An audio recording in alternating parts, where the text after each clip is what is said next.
Oke, eh, selain dari di perusahaan profit, saya ada yayasan. Eh, Mungkin 12 tahun yang lalu, khusus untuk daerah Salak Kalimun ini, saya punya pengalaman 2 tahun untuk membantu Chevron untuk CSR mereka. Saya kenal dengan cipta gelar dan gelar alam, tapi ini bukan termasuk areal yang menjadi prioritas dari Chevron. Hanya yang saya ingin sampaikan adalah di Taman Nasional Halimun Salak, Antam punya tambang emas, dan di samping itu ketika saya ke sana ada beberapa orang ditangkap. Saya tanya sama polisinya, salahnya mereka apa Pak? Tambang emas liar. Gitu. Arahnya dari arah Kesepuhan. Kemudian satu hal lagi adalah daerah ini sangat berpotensi untuk wisata, terutama satu binatang langkanya banyak, macan tutul Jawa, kucing hutan, ada monyet yang putih di dadanya tuh namanya kalau nggak salah surili, lutung, kupu-kupunya aja ada katanya 75 jenis. eh apa? Anggrek kan. Nah, eh, saya ingin menyampaikan bahwa kalau hanya MK yang memutuskan tapi tanpa mengeluarkan mengisu sertifikat tanah untuk sebagai tanah adat, itu sangat lemah. Ya. Karena apa? Ntar lagi juga masuk kalau Antam nggak jual tambangnya iupnya ke Cina, nanti masuk ke sana tuh udah nggak bisa dikontrol gitu. Satu lagi yang saya harapkan adalah saya bantu di sana tuh dulu pengelolaan sampah biar dipilah-pilih, penyediaan air bersihnya mereka kita kasih, lalu pertanian organik, lalu mendirikan koperasi yang sangat sukses, tapi ketika COVID si Kang Didin pengelolanya berteriak-teriak, Bu, saya baru aja menyalurkan uang, tapi masyarakat nggak boleh keluar rumah, jadi tolongin Bu. Gitu. Nah, mengenai tanah adat ini, saya membantu KLHK sebagai konsultan belum lama, tahun yang lalu dan beberapa tahun sih, untuk mengisu jutaan hektar tanah untuk uh, istilahnya mereka apa ya, uh, hutan sosial, hutan rakyat gitu ya. Iya. Nah, saya pikir nggak ada istilah terlambat. Tapi problemnya adalah ketika kita ngadu ke KLHK, nanti dirjennya, Bu Menteri bilang, bicara dengan dirjen, nanti dirjen bilang itu sudah kami serahkan ke Pemda. Nah, tadi dikatakan udah bahwa yang jadi isu salah satunya adalah Cipta Gelar dan ada 3 site kalau nggak salah, tapi tidak berada di 2 provinsi, tidak berada di satu provinsi, tapi di 2 provinsi. Jadi menurut saya, pertama adalah bagaimana caranya supaya mereka punya sertifikat dan hak ke tanahnya. Kedua adalah membantu meningkatkan livelihood mereka dan pendidikan anak-anaknya, namun local wisdomnya tetap terjaga. Dan ini daerah adalah benar-benar potensi untuk wisatawan. Nggak cuman dari nasional. Saya udah melihat daftar wisatawan yang datang, itu jauh lebih bagus daripada tempat lain yang kami bantu juga. Saya bantu Jodipa, untuk Dieng, untuk Watuha gitu ya. Tapi pengelolaannya yang nggak beres sehingga tidak menguntungkan masyarakat lokal gitu. Jadi saya salut sama teman-teman yang berkiprah dan membantu masyarakat di sini. Kalau bisa nanti didaftarkan sebagai diakui dunia gitu ya. Nah, kalau mau diakui dunia mungkin saya ada link ke UN Related, saya bisa bantu, tapi mungkin yang perlu kita perjuangkan dulu adalah bagaimana supaya uh, masyarakat adatnya betul-betul punya hak untuk tanahnya itu. Karena kalau enggak berbahaya, karena apa? Ada emas, itu udah pasti. Saya pernah tanya ke Antam, sampai sekarang saya masih bekerja untuk Antam untuk listriknya. Lokasinya di mana aja? Belum selesai semua di eksplorasi, Bu. Jadi itu aja dari saya. Terima kasih teman-teman. Semoga uh, niat baik, niat mulia dari teman-teman tercapai dan masyarakat adat yang ada di sana bisa kita muliakan dan kita bantu. Dan satu lagi itu mereka punya karya seni yang luar biasa. Termasuk tadi ketika diceritakan sama Ucil bahwa cara mereka mengeringkan padi gitu, itu bisa jadi satu spot untuk wisatawan gitu. Jadi saya cukup sekian, saya pamit ya teman-teman. Terima kasih, sukses. Terima kasih rekan-rekan untuk sharingnya. Ya, ini terima kasih karena Anda yang terakhir memberikan komentar, tapi justru yang sebenarnya dicari itu untuk bicara mengenai kekayaan cagar budaya nasional, gitu ya. Yang lain banyak dengan aturan, peraturan, banyak masalah, dan kemudian kita terbenam menjadi pesimis lah di situ. Jangan pesimis. Sedangkan yang kita perlukan adalah bisakah Portugal membuat suatu konsep melestarikan dan membina kekayaan budaya nasional mulai dari cipta gelar atau gelar alam whatever karena kita kenal. Ya, Oke, saya pikir kalau itu konsepnya jelas dan kemudian sifatnya nasional, apakah itu Kemenpar kreatif atau mau terserah siapa begitu, nanti yang lain-lain akan saya pikir akan solve dengan sendirinya, termasuk aturan daerah, aturan provinsi, aturan kabupaten, lupakan itu ya, dulu.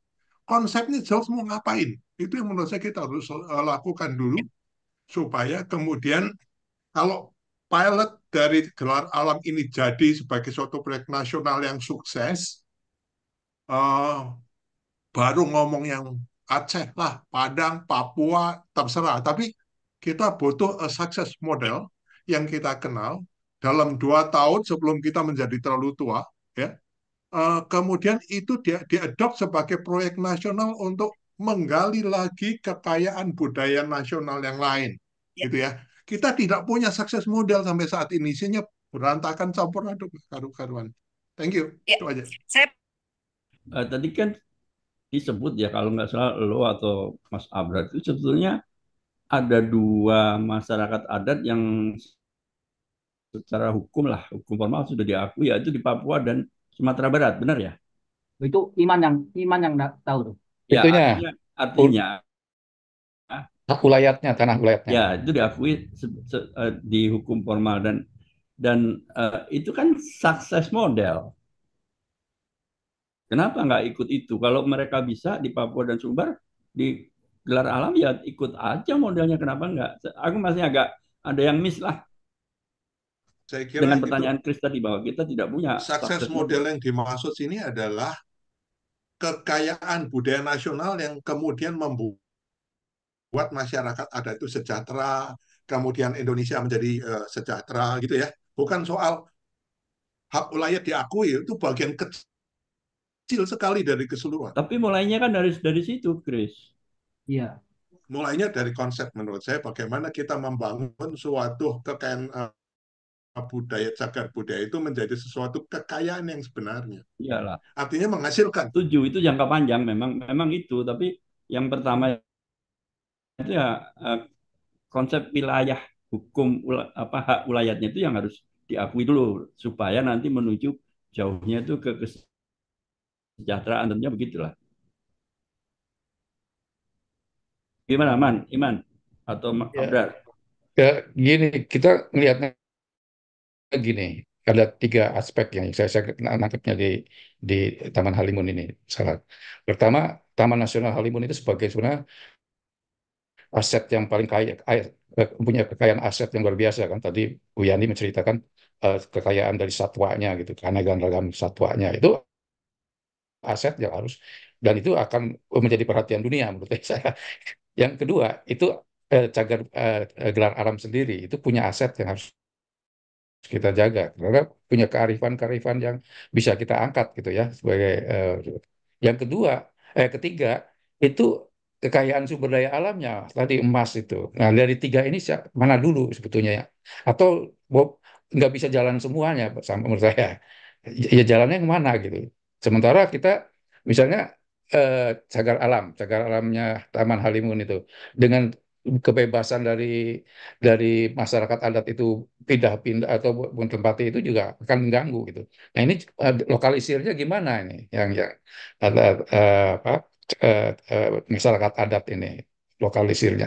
Tadi dengan lokalisir itu mau nggak dia jelas disertifikatkan Kalau udah kira ya sekarang tinggal kita coba inventarisasi mana ini batasnya di sertifikatnya. Nah itu kan belum tentu mau dia. Nah itu yang harusnya dialog ini yang harus kita cari titik temunya apa yang harus kita lakukan terhadap taman taman nasional itu apa yang dipikirkan oleh saya Pak Kris mikirnya itu konsepnya apa dulu gitu ya. Nanti baru oke belum tentu kayak masyarakat adat itu mau disertifikatkan belum tentu juga itu susah itu. Itu ada konfliknya pasti banyak di sana itu. Mungkin itu dulu apa, pandangan saya sementara. Oke. Karena Oke, Pak, begini, tadi saya mau merangkum ini, Mas Iwan, apa pendapat Pak Yoga sama Pak Kris. Oke. Itu dua-duanya itu saya lihat itu bisa dilihat di daerah sebelah baratnya Gelar Alam. Itu ada 7 kasepuhan. Itu secara perda dan isinya detail itu diakui mulai wilayahnya, mulai pemerintahnya, mulai aturan-aturannya itu oleh Pemda Lebak itu untuk 7 kasepuhan itu Citorek, Cisitu, kemudian Ci apa ya, ada nama-namanya gitu. Itu kemudian persoalan yang kedua tadi benar disebutkan oleh Pak Kris, wilayah Lebak, terutama wilayah Kecamatan Cibeber di mana ada 7 kasepuhan itu termasuk wilayah kemiskinan yang tertinggi kedua setelah satu daerah di sebelah baratnya Lebak gitu. Jadi memang hal-hal yang meskipun ada aturan ada dan sebagainya, tapi wilayahnya terjebak di masalah kemiskinan seperti itu. Kemudian yang ketiga, dengan adanya emas itu, beberapa orang itu menyebutkan itu kutukan atau yang itu berkah. Nah, persoalannya untuk masyarakat hukum adat ini dari beberapa teori di antropologi itu karena persoalannya faktor internal dan faktor eksternal. Penariknya adalah adanya emas, kemudian menyebabkan kelompok-kelompok yang penambang dari Tasik, kemudian yang dari Cibeber Selatan dan sebagainya, kemudian pihak-pihak lain yang berkepentingan, ada free rider di situ, menyebabkan gempuran terhadap masyarakat hutan adat ini sangat kompleks sekali, gitu. Sehingga banyak indikatornya menunjukkan mereka tidak mampu menangani hal itu. Akibatnya yaitu seperti jawabannya Pak Ugi, ya udah kita diem aja karena apa persoalannya seperti itu nunggu pemerintah menyelesaikan keseluruhannya. Terakhir yang keempat, masyarakat hukum adat itu mempunyai satu hak ekspresi diri. Di situ ABAUG itu sudah jelas declare bahwa dia tidak mau adanya wisata. Hanya itu hanya boleh untuk hal menerima tamu dan sebagainya seperti itu. Jadi hak itu yang harus kita akui sebagai orang luar yang sebagai tamu mereka. Itu juga di Cisitu itu juga seperti itu bahwa mereka mendeklar ke pemerintah setempat daerah saya jangan dijadikan tujuan wisata karena waktu itu booming adanya daerah apa negeri di atas awan gitu. Sehingga banyak mobil datang ke sana macet dan sebagainya. Masyarakat di dekat Cibuduk itu bilang kita menolak adanya pariwisata karena itu akan mengganggu tata nilai di mereka. Kira-kira gitu. Ada 4 hal yang dari tadi yang pertanyaan Pak Kris dan ada dari Pak Yoga dan juga tadi dari Ibu tadi itu saya kebetulan lihat juga yang di Cikaniki yang dari CSR-nya Chevron itu sangat bagus dan dia akan melihat pergerakan macan tutul dari wilayah Halimun pindah ke Gunung Salak dan sebagainya. Namanya koridor apa gitu untuk memelihara dan sebagainya dan menyiapkan masyarakatnya. Kalau ada hal-hal seperti itu jangan dilakukan perusakan. Kira-kira gitu. Terima kasih. Komentar sedikit rekan-rekan kalau menjawab Pak Abrar tadi. Halo. Ya, langsung. Ya, saya merasa itu tadi beberapa poin yang penting sekali adalah jangan lupa cagar budaya, kekayaan budaya itu isinya tuh masyarakat dan orang. Nah, kita tuh kadang-kadang itikadnya membantu mereka, oh mereka miskin, ayo kita gali emas, kasih apa, nonton monyet di sana. Wrong, salah. Itu tidak menghargai kekayaan budaya yang sebetulnya kita mau bangun. Jadi harus dimulai dengan tadi Aba Ugi kebetulan saya melihat dia punya leadership ya. Dan apa namanya budayanya, kekayaan budayanya jelas terdefinisi. Kalau menurut saya sih tambang emas jangan masuk ke dalam area ini. Nonton monyet juga jangan masuk ke sini. Kita definisikan bagaimana masyarakat gelar alam tadi menjadi sejahtera, bukan untuk ditonton kayak kebun binatang. Ya saya kira saya nggak mau juga turisme, tapi kalau tamu kan boleh, belajar kan boleh, kunjungan foto kan boleh. Itu yang bisa membuat lebih menarik daripada sekedar objek turisme. Menurut saya kok itu. Thank you. Ini saya mau kasih catatan ya. Semua pendapat teman-teman ini kan direkam sama Am ya. Nanti kita akan ajukan ini semua ke Abah Ugi. Ini loh Pak, Bah, yang teman-teman udah pikirkan. Biarkan mereka yang mengambil keputusan ya. Tapi pendapat Chris, pendapat ini itu kita ajukan aja ke dia. Itu nanti kesimpulan kita, buku ini akan kita kasih ke dia. Termasuk yang sedang disusun oleh Seno ya. Andai kan mau bikin membuka sebagian dari wilayahnya untuk pertambangan yang dikelola oleh Kasepuhan, bagaimana seharusnya itu dilakukan. Best practice seperti apa yang bisa kita sarankan. Dan itu akan kita berikan detail sekali. Nanti itu akan kita berikan juga kepada Abah Ugi. Oke? Kalau itu kan Ya. itu bertentangan dengan Undang-Undang Dasar. Kalau Undang-Undang Dasar kan sumber daya alam itu negara, tidak hukum adat. Tadi udah ada perinciannya, Yoga. Udah ada itu cerita panjangnya itu udah ada, dan udah ada keputusan dari Mahkamah Konstitusi bilang mereka punya hak untuk mengelola SDA-nya. Oh Itu gitu. bagian dari haknya sebagai Tapi MHA. ada konsekuensinya yang besar sekali. Gini, Oh Pak. iya. Wah, Gue ini kan pengalaman membebaskan tanah di Tangguh, ya, di Teluk Bintuni. Papua. Kan kekayaan alamnya itu gas atau migas lah, ya kan? Kalau keputusan MK itu diterapkan di Bintuni, hancur lebur lah. Ya, punya. Artinya tiba-tiba BP atau siapa itu disuruh pergi. Ini hak ulayat nih, sama dengan emas di situ. Apa begitu?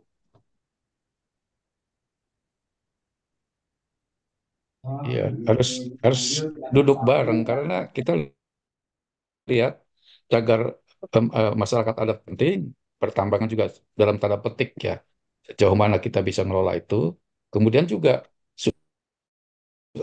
kekayaan satwa juga itu ke depan akan menjadi aset gitu, yang penting juga gitu. Ini udah jadi sorotan dunia menurut saya, aset satwa fauna itu. Itu yang harus kita memang nggak bisa kita bicara dengan cipta gelar aja gitu, tapi bicara dengan pemerintah daerahnya, bicara dengan kehutanan, bicara dengan itu. Nah itu memang ini apa konsep ini yang harusnya kita lempar gitu. Oke, kita baru mulai ngomong sama-sama gitu. Saya pikir begini ya, kalau kembali ke tambang emas ya, itu sebetulnya aturan tetap aja ngikutin aturan pemerintah ya. Jadi artinya Kasepuan yang punya tanah adat di situ ada potensi emasnya, itu nanti sebagai pemilik ya sebagai pemilik menurut saya. Jadi aturannya tetap gitu di pemerintah. Jadi bukan aturan sendiri, itu saja tambahnya. Tapi yang mereka nggak mau mungkin masuknya orang-orang asing, orang-orang yang tidak menghargai adat istiadat mereka dengan segala macam peralatan-peralatan berat menghancurkan habitat mereka. Mungkin itu yang dikhawatirkan. Kalau bisa dicari jalan tengahnya, tetap ditambang tapi dengan cara tradisional yang mereka setuju. Mungkin nggak? Loh ya, dia kan punya right kan. Kalau dia punya right, terserah aja dia maunya bagaimana. Ya. Nah, itu maksudnya. Jadi bukan dibalik gitu loh ya, bukan dibalik ya. Soalnya mereka yang punya right, dia yang punya tanahnya, ya kan. Jadi terserah dia mau ditambang sendiri, mau di joint venture kan, mau diapain ya. Dia harus bijak dalam hal ini sesuai dengan adat mereka begitu. Ya, itu yang harus dibicarakan. Yang bisa kita sumbangkan tuh, ini loh Pak, yang kita tahu sebagai orang tambang, sebagai orang geologi, itu best practice yang bisa kita sarankan tuh ini. Tapi Jadi sebenarnya kan yang menjadi permasalahan ini ada pengkotakan-pengkotakan kalau menurut saya ya. Itu mereka itu ada di dalam Taman Nasional, artinya dalam kawasan lindung. Kalau dari apa namanya peraturan rencana tata ruang. Nah, terus kemarin ini yang masih mengganggu saya sampai saat eh, ini nih BPN tata ruang ini nggak bisa mensertifikatkan karena ini punyanya KLHK. Mereka bisa mensertifikatkan asal KLHK mau melepaskan statusnya. Nah, ini saya bertanya, apakah dengan melepaskan status itu artinya kawasan lindung atau taman nasional luas taman nasional itu menjadi berkurang gitu. Padahal mereka mengklaim si apa MHA ini mereka itu menempati 103.000 hektar lahan di situ. Bagaimana cara mereka mengukur, saya juga nggak tahu. Tapi artinya harus ada kesamaan apa ya? eh, yang pernah saya bilang parameter bagaimana menyamakan kawasan yang dikuasai oleh masing-masing itu. Kan masyarakat adat itu udah ada di situ dari 600 tahun berapa 650 sekian tahun yang lalu di mana NKRI belum ada gitu. Jadi sebenarnya kuatan yang mana? Jadi kayak telur sama ayam. dulu waktu membebaskan Tangguh, aku tuh mengganti kawasan hutan lindung. Jadi memang di proyek Tangguh itu ngambil sebagian area hutan lindung. Karena itu diambil, ya kita cari penggantinya yang setara. Itu bareng-bareng sama orang kehutanan. Ini oke nggak lokasinya untuk ganti itu? Nah, jadi sama Oh, jadi kasusnya. kayak tukar guling gitu Tukar ya. guling. Ya kayak di apa ya, digantilah tukar guling gitulah. Itu bisa, cuman memang kalau di Papua itu kan mencari yang setara gampang kosong. Memang itu masalah teknis, tetapi secara prinsip itu bisa ditukar Dan guling dalam gitu. satu ekosistem yang sama. Ya kira-kira lah ada syarat-syaratnya ya. Yang tim kehutanan itu bisa menerima. Oke, saya terima kalau yang di sini. Kalau yang usulan proyek yang di sini nggak mau terima aja. Jadi gitu aja nih ada pembicaraan lah. Ya, harus itu. Daerahnya tidak harus nyambung gitu juga ya. Bisa aja itu misalkan penggantinya itu di daerah lain juga boleh. Ya, boleh yang ditanggung. Iya, masalahnya kan ini udah di-designated sebagai Taman Nasional Gunung Halimun Salak kan udah satu hamparan gitu. Masa mau nanti Taman Halimun ada di Garut gitu kan? Oh ya enggak, namanya lain lagi. Iya, artinya kan yang jadi masalah enggak, yang mengganggu saya tuh mereka itu mereka udah ada di situ sebelum NKRI ada gitu kan. Sekarang tiba-tiba dia merasa akan digusur-gusur gitu kan dengan digantung peraturan MK 35 dengan ada peraturan MK 45 segala macam. Kok mereka kayaknya jadi apa ya? Jadi tidak secure lah istilahnya. Padahal itu tempat mereka dari mereka awal, tapi memang ada semacam pergeseran apa ya? Pergeseran value tadi yang tadi Iman bilang gitu. Jadi yang masuk ke situ tidak secara fisik investor, tapi budaya-budaya modernisasi itu masuk juga ke situ sehingga tadi nilai-nilai norma apa peraturan nggak tertulis itu makin lama mungkin makin luntur juga gitu. Itu yang menjadi apa concern saya di kawasan seperti itu gitu. Jadi memang nggak tahu ya otoritas mana yang bisa fokus menangani terus mengkoordinasikan semua stakeholder untuk ngurusin itu semua gitu loh. Sementara tata ruang dan BPN aja nggak bisa apa-apa karena itu ada di bawah kekuasaannya KLHK gitu loh. Masa kalau menurut saya sih justru wilayah-wilayahnya tidak dirubah ya. Yang dirubah itu hutan lindungnya dicarikan gantinya supaya wilayah ulayat ini bisa diberlakukan hukum ulayat dengan tidak adanya hutan lindung yang sudah dicarikan ganti. Jadi untuk masyarakat itu wilayah ulayatnya tetap terlindungi, statusnya diganti dari hutan lindung menjadi wilayah lindung, tidak hutan lindung. Nah, diberlakukanlah hukum ulayat di wilayah ulayat yang dilindungi oleh perundangan itu. Saya kira mereka akan setuju. Hutan lindungnya pindah, tetapi wilayah ulayatnya tidak pindah. Mestinya gitu. Saya sih, Kang Yoga tadi dikatakan Mbak Ucil, adalah begini, kita itikadnya apa nih? Kalau menurut saya, kalau tadi bilang Taman Nasional, itu kan konservasi kekayaan alam. Ya, jangan dipecah-pecah lagi, ada bisa lihat burung, bisa ada tambang emas, ada batu bara, jangan itu dulu. Ke konservasi pelestarian kekayaan Indonesia. Nah, ini yang satu yang lebih sulit dimengerti adalah yang namanya kekayaan cagar budaya nasional. Karena ada orangnya yang beda dengan kita. Nah, akibatnya kalau para insinyur ini ada yang dari tambang, dari pertanian, intervensi ke situ, ya nggak bisa mengerti karena itu lokal-lokal silos begitu loh. Oh, ada emasnya, oh, ada burungnya, ada apanya. Itu bukan kekayaan cagar budaya. Itu adalah partial segmented knowledge untuk mengeksploitir.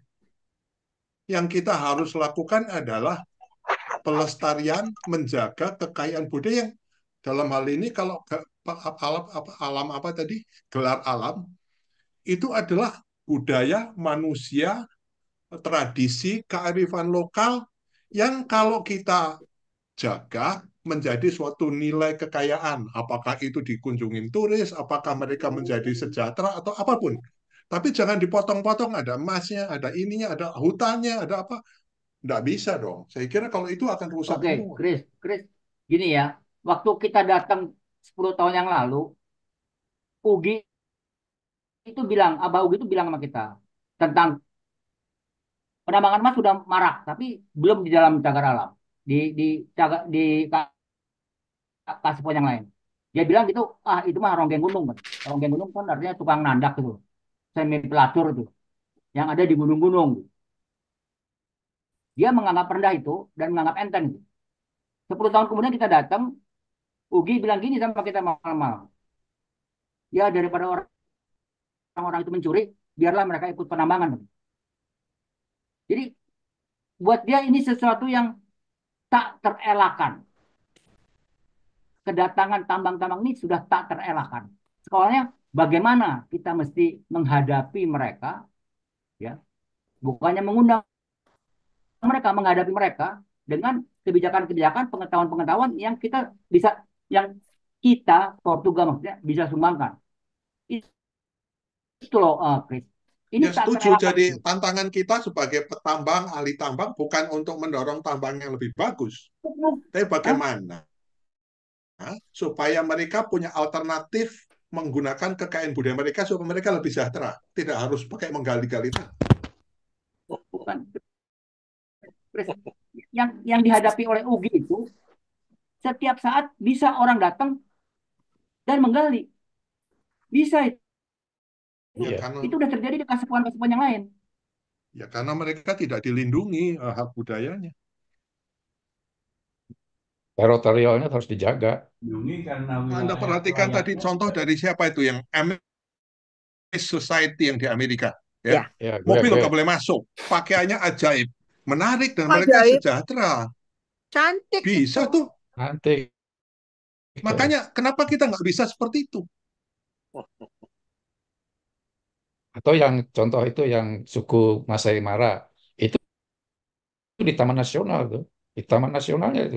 Ya, tapi itu kan kemudian dibilang makan darah, makan darah, makan singa kan jadi kan. Kan kalau kita makan nasi dia makan darah, Chris. Oke, itu maksud saya sapi itu selalu ada bukan daging yang dimakan. Masyarakat seperti contohnya di Chile Aztec gitu ya, itu orangnya kan mungkin sudah tinggal sedikit gitu ya. Mereka datang karena bangunannya, karena macam-macam batu-batunya itu. Tapi kan di gelar alam kan bukan itu, tapi orang adat padi yang bergantungan itu, terus mereka menghargai itu, mereka kok bisa swasembada pangan sih di sini kan gitu. Ya, itu Kita kagak benar. orang Indonesia yang modern. Itu yang mesti dilihat. Betul. Jadi kekayaan itu kemudian kita bantu supaya mereka tetap menjadi model, lalu mereka jadi sejahtera juga. Kekayaan Ya, Misalkan mereka ya bisa itu kan jual ke artinya itu kan value dari masyarakatnya sendiri. Justru itu kalau menurut ya, saya gimana pemerintah NKRI itu bisa membiarkan mereka tuh as is gitu loh, jangan diganggu-ganggu. Ini kan seolah-olah kemarin dari keterangan dari penjelasannya Sarmidi itu kayak semacam yang saya bilang dikotomikan antara masyarakat tradisional dan non tradisional. Tradisional dalam arti mereka segala sesuatunya dalam bentuk lisan, tidak ada yang tertulis. Sedangkan yang non tradisional itu semuanya tertulis, kayak peraturan-peraturan yang MK 35, MK 45 semuanya itu tertulis. Mereka punya iya, peraturan tapi tidak tertulis, tapi melekat di setiap jiwa mereka dalam kehidupan sehari-hari gitu. Nah, itu bagaimana kita mensinkronkan itu, mengharmonisasikan itu supaya mereka tetap hidup. Yang namanya tadi kata Mas Kris hidup sejahtera tuh ya menurut saya tidak diganggu oleh peraturan-peraturan yang datang tiba-tiba seolah-olah jadi invader di situ gitu loh. ya, Di setuju. sesuatu yang juga negatif, apa bukan tren, fenomena negatif itu nilai-nilai modernisasi. Nah, mungkin Baduy itu dia bisa menutup diri sehingga segala sesuatu kemajuan apa teknologi nggak masuk. Nah, di sini tuh perbedaannya dengan Baduy, mereka mengadop gitu. Mereka udah punya internet sendiri, TV sendiri, radio sendiri gitu kan. Tapi mereka masih punya nilai-nilai tradisional local wisdom itu gitu. Nah, bagaimana kita melindungi uh, uh, apa local wisdom yang seperti itu aja as is gitu, tidak mencoba merubah, tidak mengintervensi, tapi mereka merasa terlindungi gitu loh. Walaupun mereka berada di dalam satu kawasan lindung yaitu Taman Nasional Gunung Halimun dan Salak Mereka punya gitu loh. beras, surplus, kemudian Ya, pemerintah Bulog membeli, kasih duit, kan lumayan. Tapi kan tidak tidak merubah boleh. apa-apa. Mereka tidak boleh menjual. Ya Mereka tidak kan? boleh menjual berasnya dan mereka tidak boleh membeli juga. Jadi itu benar-benar kayak semi enclave lah ya. Swasembada. Aha. Ya, Kalau ya kelebihan, bisa dibilang bagaimana nggak enclave. dilebih ya busuk dong.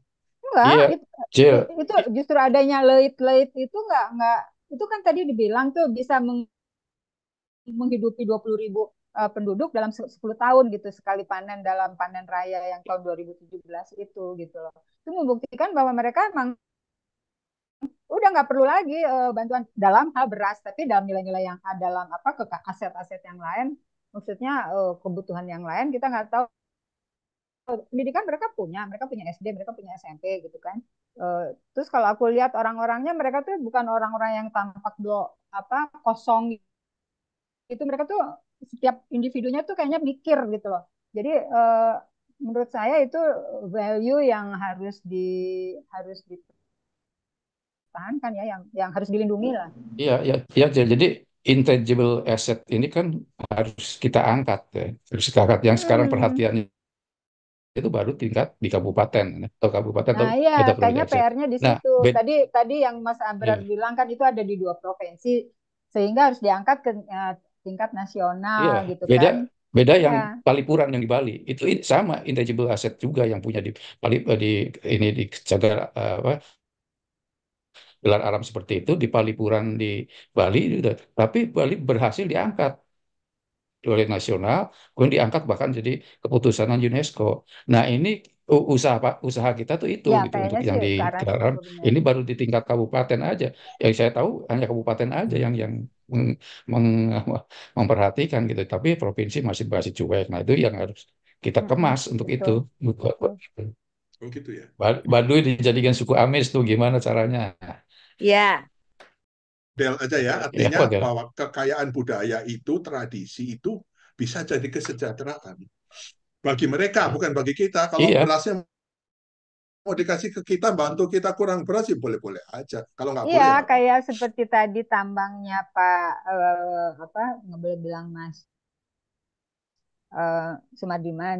itu juga saya masih rada confused karena kalau Mas Mardiman kan dia mengconsidernya dia tanah taman nasional atau bukan. Kalau bukan taman nasional berarti bisa dieksploitasi. Nah, sekarang masalahnya dari sudut pandang siapa kita mengeksploitasinya? Apakah bagi mereka yang menempati di situ, di mana di situ berlaku masyarakat hukum adat, ataukah investor yang akan masuk ke situ gitu?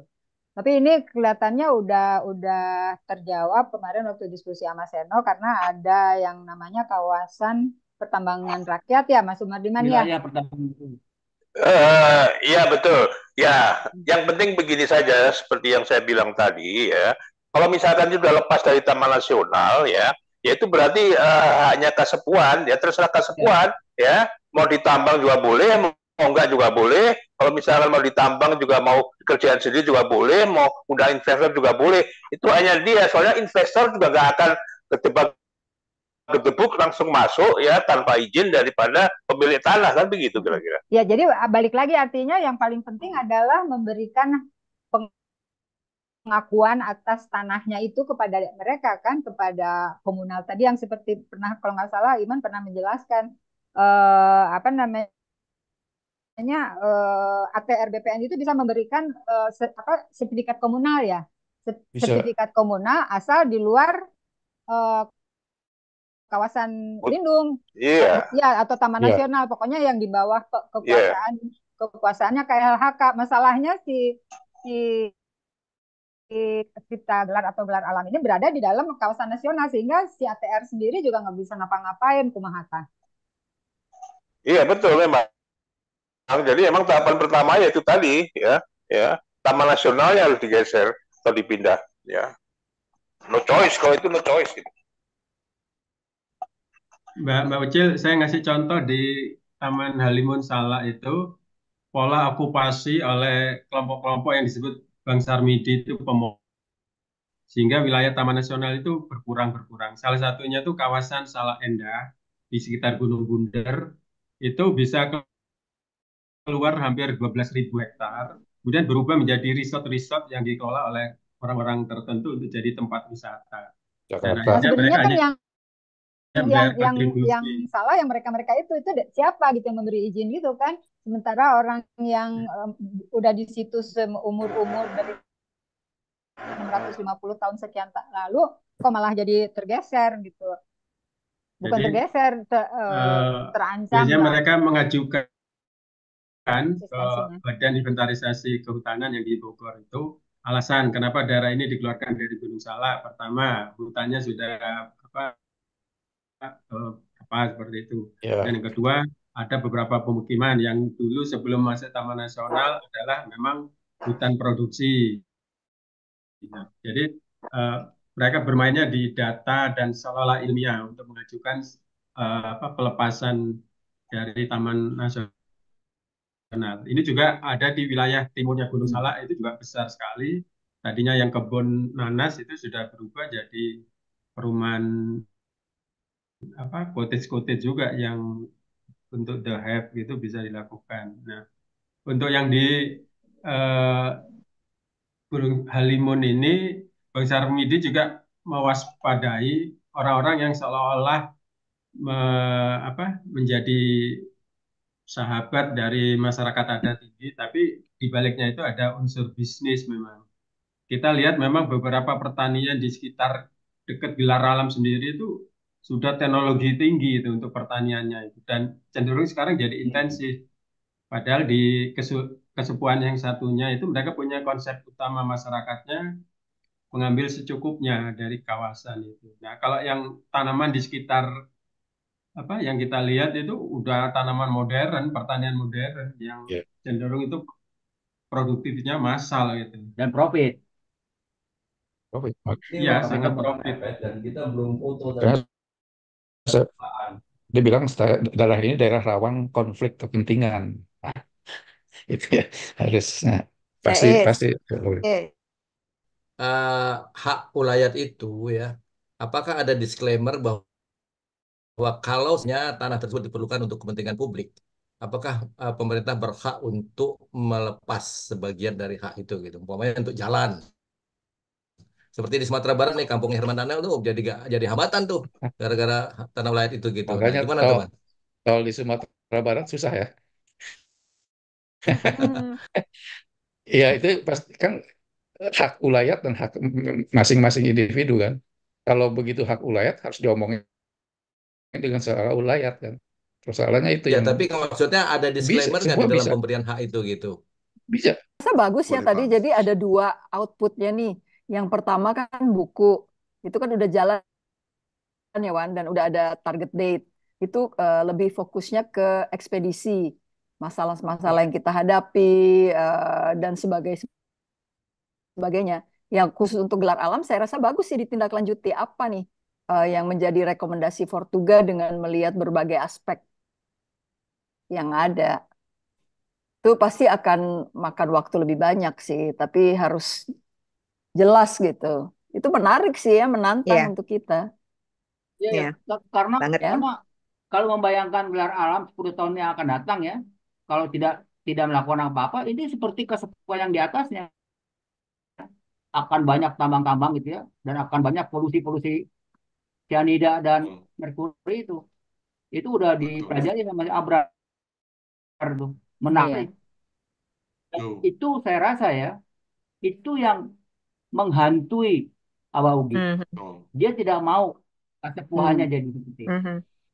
Jelas kali di depan matanya itu jelas kali. Oke. Nah, sekarang kan dia minta sama kita lalu apa yang kita bisa itu antara lainnya ini ancamannya Pak. Kalau kamu terima itu tanpa kontrol, yang akan terjadi itu. Betul. Tapi mungkin buku kita cuma sampai situ aja, cuma mengumpulkan dan membahas dan memberi saran-saran aja atau pendapat pada mereka. Setelah itu ntar kita lanjutin lagi ya.